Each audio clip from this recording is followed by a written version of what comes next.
آقا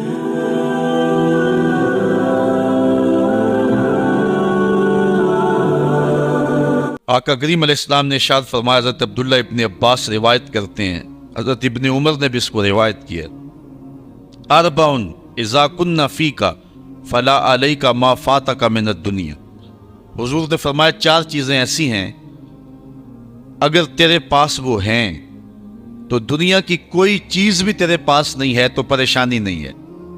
اگر چار چیزوں کا سرمایہ تیرے پاس ہے پھر دنیا کی کوئی چیز بھی تیرے پاس نہیں ہے، فلا علیک، تو تجھے کوئی دکھ نہیں ہونا چاہیے، کوئی پریشانی نہیں ہونی چاہیے اگر یہ چار چیزوں کو تجھے عطا کر دیا گیا، یہ چار چیزیں تجھے ودیعت کر دی گئی۔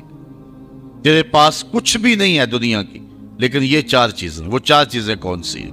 صدق الحدیث، بات کی سچائی، جب بھی بولتا ہے سچ بولتا ہے، جھوٹ بولنا چاہے بھی تو نہیں بول سکتا۔ حالات ایسے ہیں، دل کی حالت ایسی ہے، طبیعت ایسی ہے، کچھ لوگوں کے لیے سچ بولنا مشکل ہوتا ہے اور کچھ لوگوں کے لیے جھوٹ بولنا مشکل ہوتا ہے، اور اگر وہ کسی ایسے اوکھے ویلے پھنس بھی جائیں تو پھر بھی سچ کے دامن کو نہیں چھوڑتے ہیں۔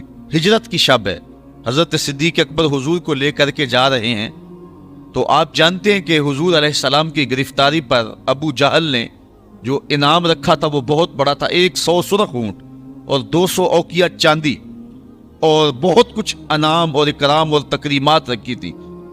اب ایک شخص جو حضور کو جانتا نہیں تھا، حضرت ابو بکر سے بھی شناسا نہیں تھا، تو پورا عرب ڈھونڈنے نکل پڑا تھا حضور کو، تو ڈھونڈتے ڈھونڈتے حضرت ابو بکر کے پاس پہنچا اور حضور بھی ساتھ تھے۔ اس کو شک پڑا کہ جس کو ہم تلاش کر رہے ہیں وہ یہی نہ ہو، تو حضرت ابو بکر کو پوچھتا ہے کہ یہ شخص کون ہے؟ اب اگر حضرت ابو بکر کہیں کہ یہ حضور ہیں اور آقا کریم کا بتاتے ہیں تو پھر جو ہے وہ درست نہیں ہے، اور اگر کہیں کہ یہ حضور نہیں ہیں تو پھر ابو بکر کی زبان پہ تو سوائے سچ کے کبھی کچھ آیا ہی نہیں ہے۔ تو حضرت ابو بکر اس مشکل وقت میں پھنس گئے، ایک طرف محبوب علیہ السلام کی ذات ہے اور دوسری طرف صداقت کا امتحان ہے۔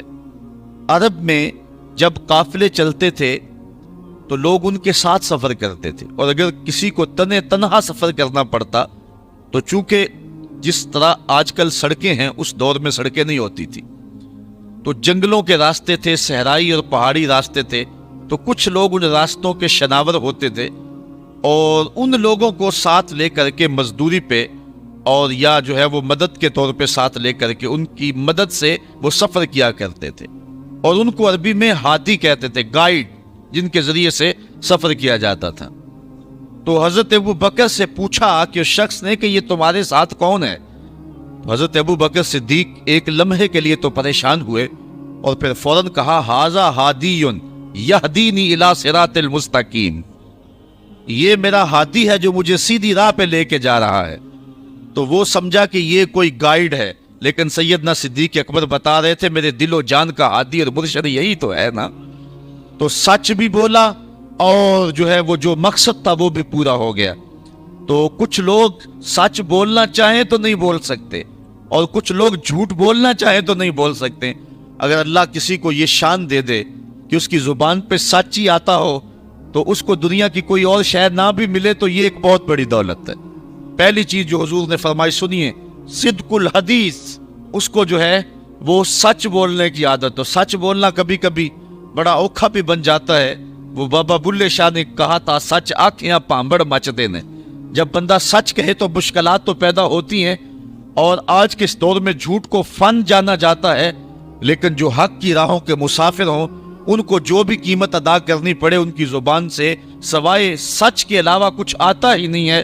اور ایک حدیث میں آتا ہے جب کوئی بندہ جھوٹ بولتا ہے اس کے منہ سے بدبو نکلتی ہے اور اللہ کے فرشتے ایک ایک میل اس سے دور ہٹ جاتے ہیں۔ تو سچ ہی مومن کا مزاج ہے اور مومن کی زندگی ہے۔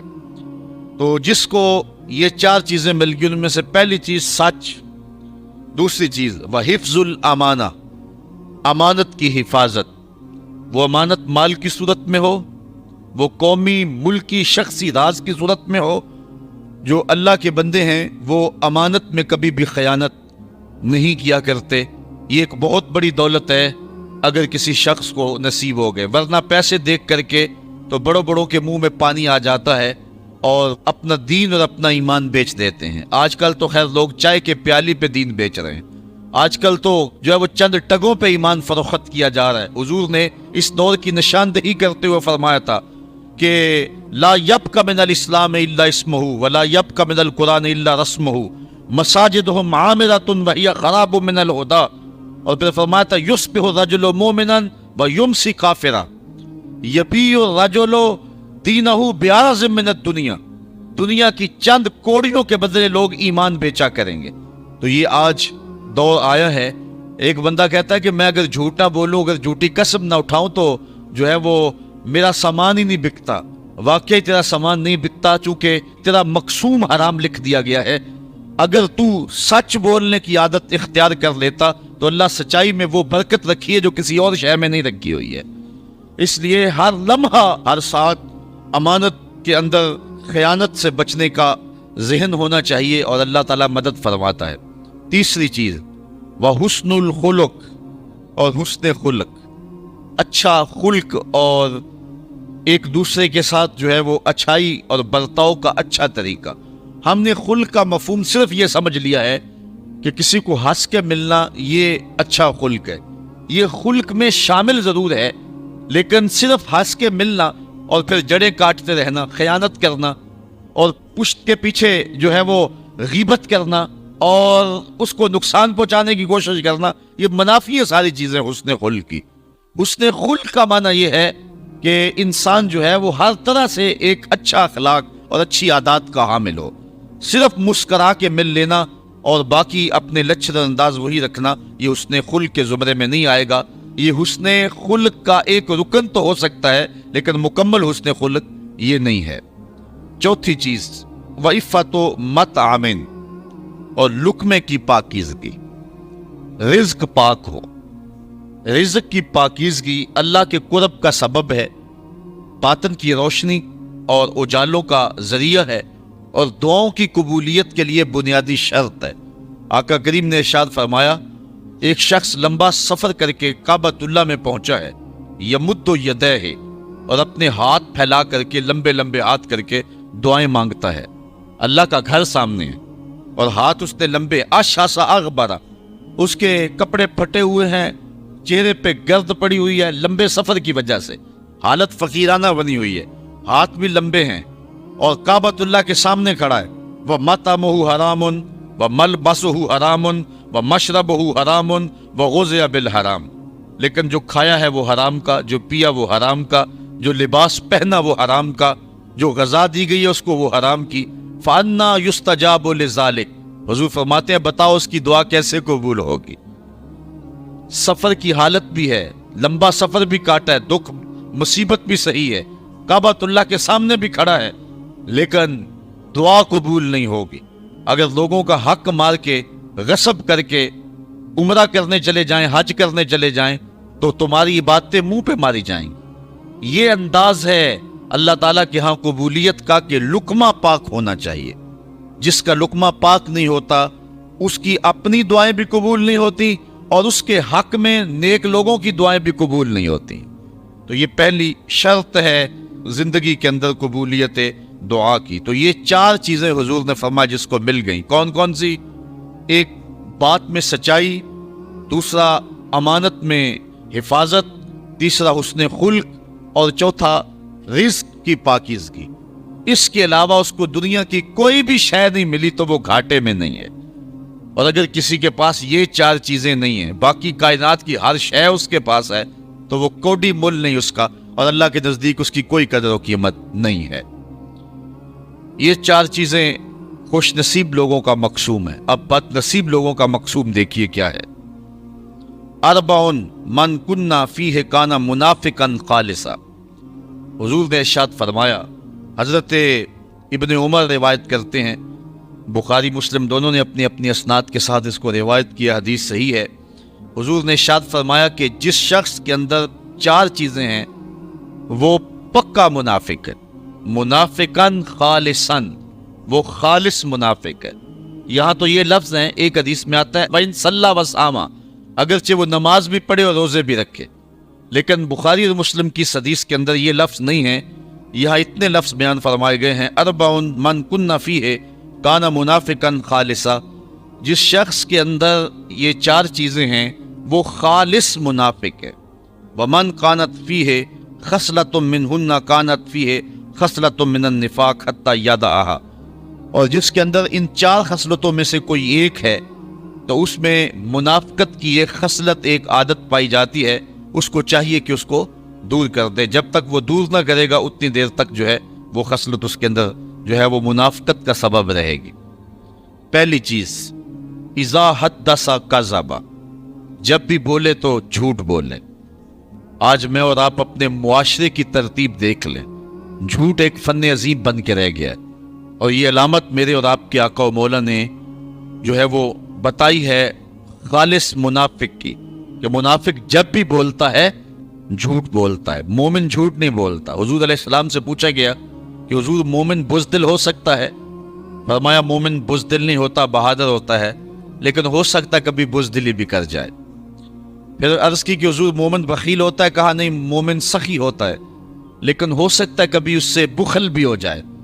پھر عرض کی گئی کہ حضور مومن جھوٹا ہو سکتا ہے؟ فرمایا جھوٹا نہیں ہو سکتا، یہ طے ہے کہ مومن جھوٹا نہیں ہو سکتا، وہ ہوتا سچائی ہے، تو یہ مومن کی شان ہے۔ اور منافق جب بھی بولتا ہے جھوٹ بولتا ہے۔ وَإِذَا وَعَدَ أَخْلَفَ، اور دوسری منافق خالص کی علامت یہ ہے کہ جب وہ وعدہ کرتا ہے تو پھر پورا نہیں کرتا۔ آج کل تو جس سے وعدہ کریں لوگ کہتے ہیں اللہ کرے وہ ماری جائے، جس کو پیسے دینے ہو کہتے ہیں کہ وہ تو کسی ایکسیڈنٹ، کسی حادثے میں فوت ہو جائے، مجھے دینے ہی نہ پڑیں۔ آج کل تو حالات اس سے بھی آگے جا رہے ہیں۔ تو یہ منافقانہ روش ہے کہ وعدہ کیا جائے پھر اس کو پورا نہ کیا جائے۔ تیسری بات، وَإِذَا عَاهَدَ غَدَرَ، اور جب وہ کوئی عہد کرتا ہے تو پھر وہ پورا نہیں کرتا، عہد کی پاسبانی نہیں کرتا، غداری کر جاتا ہے۔ جو عہد کیے ہوئے ہوں ان کو ہر صورت میں قائم رکھنا پڑتا ہے۔ غزوہ بدر کے موقع پہ حضرت حسین رضی اللہ تعالی عنہ اور ان کے بیٹے یہ مکے سے ہجرت کر کے مدینہ کی جانب آ رہے تھے۔ راستے کے اندر کافروں نے انہیں پکڑ لیا اور اس شرط پہ چھوڑا کہ مسلمانوں کے ساتھ ہو کر کے ہمارا مقابلہ نہیں کرو۔ انہوں نے وعدہ کر لیا، عہد ہو گیا۔ جب پہنچے تو اس وقت حضور علیہ السلام بدر کے مقام پہ تشریف فرما تھے، اور یہ بھی بدر کے موقع پہ اپنے آقا و مولا سے جا کے ملے۔ تو حضرت حسین رضی اللہ تعالی عنہ اور ان کے فرزند ارجمند رضی اللہ تعالی عنہ، انہوں نے عرض کی کہ حضور ہمیں کافروں نے راستے میں پکڑ لیا تھا اور ہمارا ان سے یہ معاہدہ ہوا ہے کہ ہم مسلمانوں کے ساتھ مل کر کے تمہارے خلاف نہیں لڑیں گے، تو ہمارے لیے کیا حکم ہے؟ تو ایک ایک بندے کی بدر میں ضرورت تھی، اور کافر 950 تھے اور مسلمانوں کی تعداد جو ہے وہ 313 تھی، اور ان میں سے بھی کچھ لوگوں کو حضور نے واپس کسی کام کے لیے مدینہ المنورہ میں بھیجا تھا، حضرت عثمان تھے، حضرت ابو لبابہ یا دیگر صحابی۔ تو ایک ایک فرد کی ضرورت تھی اور 2 بندے مل گئے، بہت غنیمت تھی، اور معاہدہ کافروں کے ساتھ ہوا تھا، مومنوں کے ساتھ نہیں ہوا تھا۔ لیکن آقا کریم علیہ السلام نے فرمایا کہ تم ہمارے ساتھ رہو گے لیکن تم لڑ نہیں سکو گے۔ معاہدے کی پاسبانی کا درس عین جنگ کی حالت کے اندر آقا کریم علیہ السلام نے لوگوں کو دیا، اور یہ میرے اور آپ کے آقا و مولا حضور نبی رحمت صلی اللہ علیہ وسلم کی روشن زندگی ہے۔ آقا کریم علیہ السلام نے کسی سے وعدہ کیا کہ میں تمہارے انتظار میں یہاں کھڑا ہوں، وہ جا کے بھول گیا، اور حضور علیہ السلام 3 دن تک اس کے انتظار کے لیے وہیں کھڑے رہے، صرف قضائے حاجت اور نماز کے لیے جاتے، پھر آ کے وہیں کھڑے ہو جاتے۔ اور 3 دن کے بعد جب وہ شخص اس کو اچانک یاد آیا تو وہ پلٹا تو دیکھا حضور کھڑے ہیں۔ تو آقا کریم علیہ السلام کے پاس آیا تو شرمندہ تھا۔ حضور علیہ السلام نے صرف اتنا جملہ کہا، صاحب تو نے تو مجھے مشقت میں ڈال دیا، تو نے تو مجھے مشقت میں ڈال دیا۔ تو یہ ہے ایک نبی کی زندگی کا رنگ۔ اور منافق جب بھی وعدہ کرتا ہے تو پورا نہیں کرتا، جب عہد کرتا ہے تو عہد توڑ دیتا ہے۔ وَإِذَا خَاصَمَ فَجَرَ، اور جب وہ لڑتا ہے تو گالیاں بکتا ہے۔ الجھاؤ، اختلاف رائے، یہ زندگی میں اور معاشرے کے اندر ایک دوسرے سے پیدا ہو جاتا ہے، لیکن جب کسی سے الجھاؤ پیدا ہو جائے، کسی سے لڑائی پیدا ہو جائے، تو اس لڑائی میں جو ہے وہ گالی گلوچ کرنا یہ مومن کا طریقہ نہیں ہے، بلکہ ناراضگی اختیار کر لی جائے، خاموشی اختیار کر لی جائے۔ اور وہ بھی 3 دن سے زیادہ ناراض رہنے کا حکم نہیں ہے۔ 3 دن کے بعد فرمایا گیا کہ جو صلح میں پہل کرے گا وہ جنت میں بھی پہلے جائے گا۔ حضرت امام حسین رضی اللہ تعالیٰ عنہ کے بھائی ہیں حضرت محمد بن حنفیہ رضی اللہ تعالیٰ عنہ۔ ماں کی طرف سے فرق ہے، باپ کی طرف سے سکے ہیں، آپس میں کوئی الجھاؤ ہو گیا، شکر رنجی ہو گئی، 3 دن گزر گئے۔ حضرت محمد بن حنفیہ نے سوچا کہ امام حسین میرے بھائی بھی ہیں، بڑے بھی ہیں، پھر رسول خدا کی بیٹی کے بیٹے بھی ہیں، تو اگر ناراضگی ہوگی ہے تو میں جا کے صلح میں پہل کر لیتا ہوں، کوئی بات نہیں۔ گھر سے چلے، راستے میں حضور کا یہ فرمان آیا کہ جو 2 مومن آپس میں الجھ پڑیں، جو صلح میں پہل کرے گا وہ جنت میں پہلے جائے گا۔ یہ حدیث یاد آئی تو واپس پلٹ آئے اور گھر میں آ کے کاغذ کے ٹکڑے پہ ان کو خط لکھا اور قاصد کے ہاتھ بھیجا کہ میرے بھائی، میں تجھے منانے کے لیے گھر سے چلا تھا، راستے میں حضور کا یہ فرمان یاد آ گیا، میں تو گوارا نہیں کرتا کہ آپ سے پہلے جنت میں جاؤں، تو اس لیے آپ مجھ کو آ کے منا لیں، میں ناراض ہو کے بیٹھا ہوا ہوں۔ تو حضرت امام حسین آئے اور اپنے بھائی محمد بن حنفیہ کو راضی کر لیا۔ تو ہمیں یہ درس دیا گیا ہے، ہمیں یہ سبق دیا گیا ہے۔ اربعون فی امتی من امر الجاہلیت لا یترکونہن، حضور نے ارشاد فرمایا کہ 4 چیزیں ایسی ہیں جو جاہلیت کے امر میں سے ہیں، میری امت میں وہ موجود رہیں گی۔ موجود رہیں گی اس کا مطلب یہ ہے کہ لوگ اس کو چھوڑیں گے نہیں، اور اسلام ان کو ناپسند کرتا ہے، لیکن جس طرح بہت ساری بری خصلتیں قوموں کے اندر موجود رہتی ہیں، تو یہ خصلت جو ہے وہ قوم کے اندر موجود رہے گی۔ اس کا یہ مطلب نہیں کہ سارے لوگ اس کا شکار ہوں گے، یعنی بہت سارے لوگ جو ہیں وہ ان خصلات بد میں مبتلا رہیں گے، جبکہ متقی اور پرہیزگار اپنا دامن ان سے بچائیں گے۔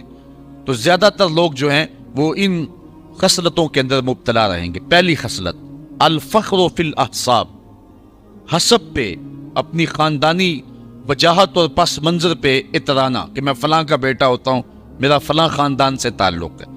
یہ ہر دور کے اندر جو ہے وہ معاشرے کا کثیر طبقہ اپنے حسب پہ اتراتا رہا ہے اور آج بھی موجود ہے اور قیامت تک یہ باقی رہے گا، لیکن جو متقی اور اللہ کے نیک بندے ہیں وہ اس بات پہ جو ہے وہ کبھی بھی اتراتے نہیں ہیں۔ دوسری بات وَالطَّعْنُ فِي الْأَنْسَابِ، کسی کے نسب میں تان زنی کرنا کہ تو فلاں کا بیٹا ہے، تیرا فلاں برادری سے تعلق ہے، یہ تان زنی نسب میں یہ انتہائی مکروہ اور برا کام ہے، لیکن بہرحال اس امت کے بہت سارے لوگ اس فعل بد کا ارتکاب کرتے رہیں گے۔ والاستسقاء بالنجوم، اور استسقاء بالنجوم یعنی ستاروں کے معاملے، یہ امت کے اندر ہر دور کے اندر جو ہے وہ موجود رہے ہیں۔ والنیاحۃ، اور چوتھی چیز جب کوئی شخص فوت ہو جائے تو اس کی سرہانے عورتوں کا بین کرنا، تو یہ بین کا سلسلہ یہ انتہائی جو ہے وہ مکروہ ہے اور شریعت نے ناپسند کیا، بلکہ حضور نے یہاں تک فرمایا لیس منا من ضرب الخدود وشق الجیوب ودعا بدعوی الجاہلیہ۔ یہ صحیح بخاری کی روایت ہے، حضور نے ارشاد فرمایا کہ جس نے اپنا گریبان پھاڑا، منہ پر تماچے مارے اور جہلوں جیسی باتیں کی، اس کا ہمارے ساتھ کوئی تعلق نہیں ہے۔ حضرت ابو مالک اشعری رضی اللہ تعالیٰ عنہ سے یہ روایت ہے کہ یہ چیزیں امت کے اندر ایک کثیر طبقے میں بہرحال موجود رہیں گی۔ اربع من کن فیہ حرمہ اللہ تعالی علی النار، 4 چیزیں اللہ اکبر جس شخص میں ہوں گی تو اللہ تعالیٰ اس کو دوزخ کی آتش سے محفوظ رکھے گا۔ وَعَصَمَهُ مِنَ الشَّيْطَانِ، اور شیطان سے بھی اس کی حفاظت کرے گا۔ وہ 4 چیزیں کون سی ہیں؟ مَن مَلَكَ نَفْسَهُ، جس نے اپنے آپ کی حفاظت کی، اپنے آپ کو قابو میں رکھا، حین یرغب، جب کسی چیز کی طرف رغبت ہو، وحین یرہب، اور جب کسی چیز سے ڈر ہو اس نے پھر بھی اپنے آپ کو کنٹرول میں رکھا، وحین یشتہی، اور جب سخت بھوک لگی تو اس وقت بھی اس نے اپنے آپ کو کنٹرول میں رکھا، وحین یغضب، اور جب وہ غصے میں آیا تو غصے میں بھی اس نے کوئی ایسا کام نہیں کیا، اپنے آپ پہ قابو رکھا۔ جو ان 4 مواقع پر اپنے اوپر قابو رکھ لیتا ہے، اللہ تعالیٰ جل شانہ شیطان سے بھی اس کی حفاظت کرتا ہے اور آتش دوزخ سے بھی اس کو محفوظ فرمائے گا۔ اور ایک حدیث میں فرمایا وَأَرْبَعٌ مَّن كُنَّ فِيهِ نَشَرَ اللَّهُ تَعَالَى عَلَيْهِ رَحْمَتَهُ وَأَدْخَلَهُ الْجَنَّةَ، 4 چیزیں جس شخص میں ہوئیں اللہ تعالیٰ اپنی رحمت کو اس کے اوپر پھیلا دے گا اور اللہ تعالیٰ جل شان اس کو جنت میں داخل کرے گا۔ من آوا مسکینن، جس نے کسی مسکین کو ٹھکانہ دیا، وَرَحِمَ الضعیف، اور کمزور پہ رحم کیا، وَرَفِقَ بِالْمَمْلُوک، اور اپنے غلام پہ ملازم پہ نرمی کی، وَأَنفَقَ عَلَى الْوَالِدَيْنِ، اور والدین پر مال خرچ کیا۔ تو یہ 4 خوش نصیب لوگ وہ ہیں کہ جن کو اللہ تعالیٰ خاص کرم نوازیاں نصیب فرمائے گا۔ اربع من اوتیہن، 4 چیزیں ایسی ہیں کہ جس شخص کو عطا کر دی گئی اس کو دنیا اور آخرت کی بھلائی عطا کر دی گئی۔ پہلی چیز لسان ذاکر، ذکر کرنے والی جس کو زبان مل گئی، وقلب شاکر، اور شکر کرنے والا جس کو دل نصیب ہو گیا، وبدن علی البلاء صابر، اور مشکلات اور مصائب پر جس کو بدن صبر کرنے والا نصیب ہو گیا، وزوجۃ لا تبغیہ خونا فی نفسہا ولا مالہ، اور ایسی عورت مل گئی کہ جو اس خاوند کے مال میں اور اپنی جان کے اندر خیانت نہیں کرتی ہے۔ تو جس کو یہ 4 چیزیں مل گئی اس کو دنیا کی بھی بھلائی مل گئی اور آخرت کی بھی بھلائی مل گئی۔ اربعون من سنن المرسلین، 4 چیزیں نبیوں کی سنت ہیں، صرف ایک نبی کی نہیں، میرے اور آپ کے آقا و مولا اور حضور سے قبل جتنے نبی ہوئے ہیں سب نبیوں کی یہ سنت ہے۔ وہ 4 چیزیں کون سی ہیں؟ الحیا، پہلی چیز حیا، یہ سنت انبیاء ہے۔ کان رسول اللہ صلی اللہ علیہ وسلم اشد حیاء من العذراء، حدیث میں آتا ہے کہ حضور کمواری لڑکی سے جو پردے میں سمٹی ہو اس سے بھی زیادہ حیا کرنے والے تھے۔ تو حیا نبیوں کی سنت ہے۔ دوسری چیز والتعطر، خوشبو لگانا، یہ انبیاء علیہ السلام کی سنت ہے۔ والنکاح، اور نکاح کرنا، یہ بھی انبیاء علیہ السلام کی سنت ہے۔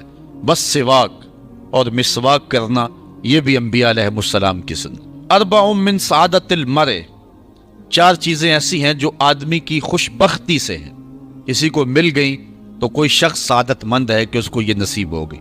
وہ 4 چیزیں کون سی؟ ان تکون زوجتہ صالحہ، کہ کسی شخص کی بیوی نیکوکار ہو، صالحہ ہو، پارسا ہو، پرہیزگار ہو، تہجد گزار ہو، شب زندہ دار ہو۔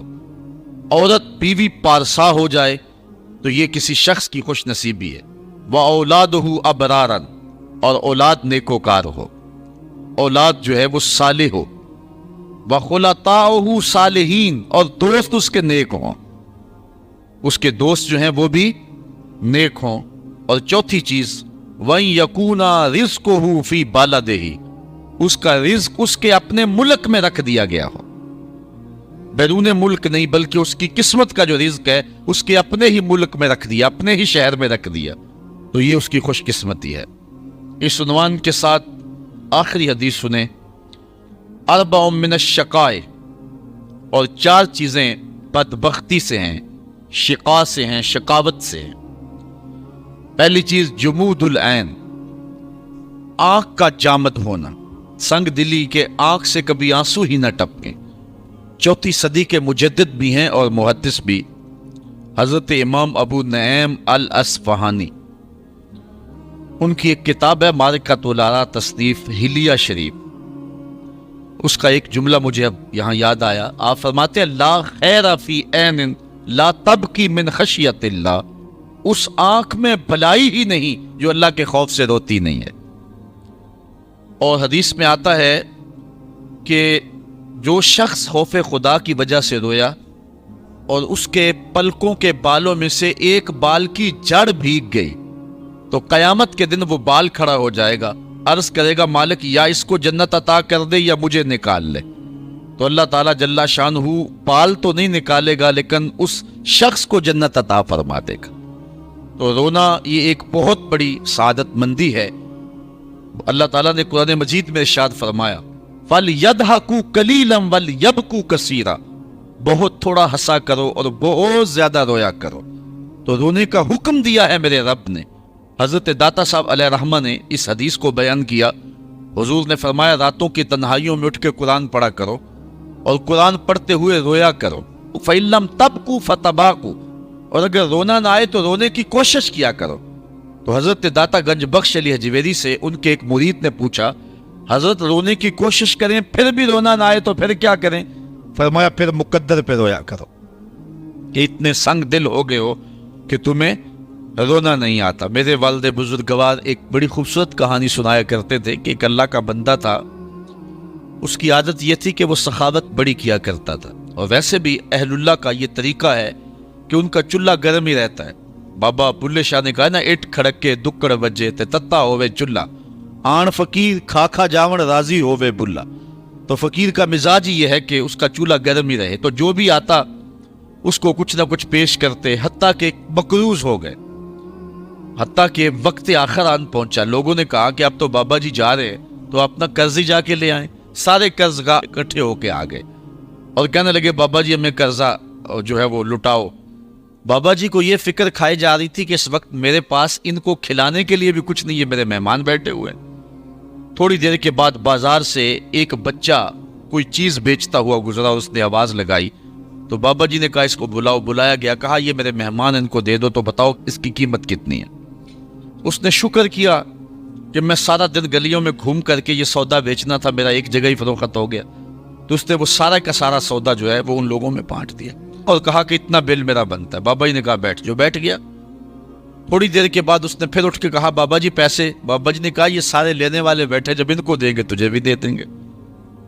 تو وہ بچہ کہنے لگا کہ میں تو اپنی بیوہ ماں کا یتیم بچہ ہوں اور میرے گھر کا چولہا اس وسیلے سے چلتا ہے، تو میں تو صبر نہیں کر سکتا۔ وہ اٹھ کے اس نے رونا شروع کر دیا۔ اچھا وہ رویا، اللہ کی رحمت جوش میں آ گئی۔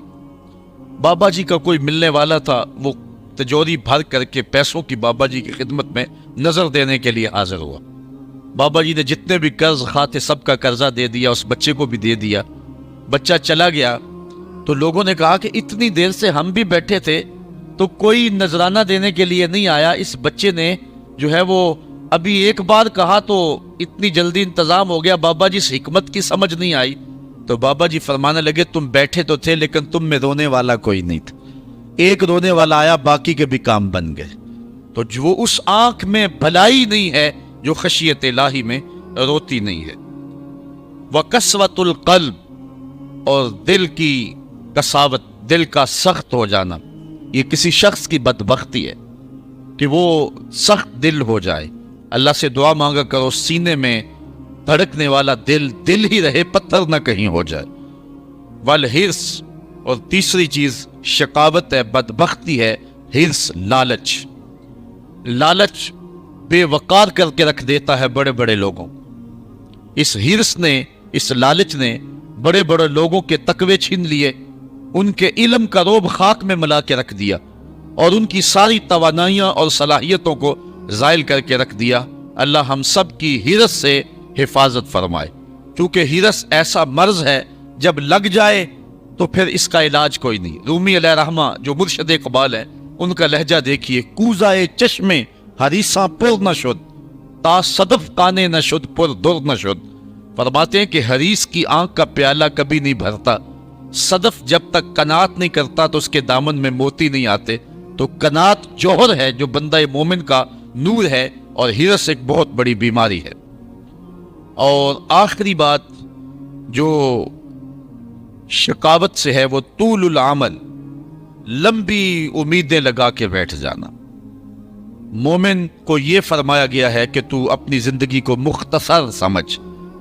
ایک صحابی کہتے ہیں کہ حضور نے میرے جسم کے کسی حصے کو پکڑ کے مجھے کہا، کن فی الدنیا کانک غریب او کعابر السبیل، دنیا میں یوں رہا کرو جس طرح کوئی مسافر رہتا ہے یا سڑک عبور کرنے والا ہوتا ہے۔ تو دنیا کے اندر لمبی امیدیں لگا کے نہیں بیٹھنا چاہیے، ہر وقت تیار ہونا چاہیے کہ نہ جانے اٹھنے والا اگلا قدم کہاں ہے۔ یہ چیز انسان کو فکر مندی دیتی ہے، آخرت کی تیاری کی طرف بلاتی ہے، اور لمبی امیدیں انسان کے باطن کے اندر اجاڑ پن پیدا کر دیتی ہیں۔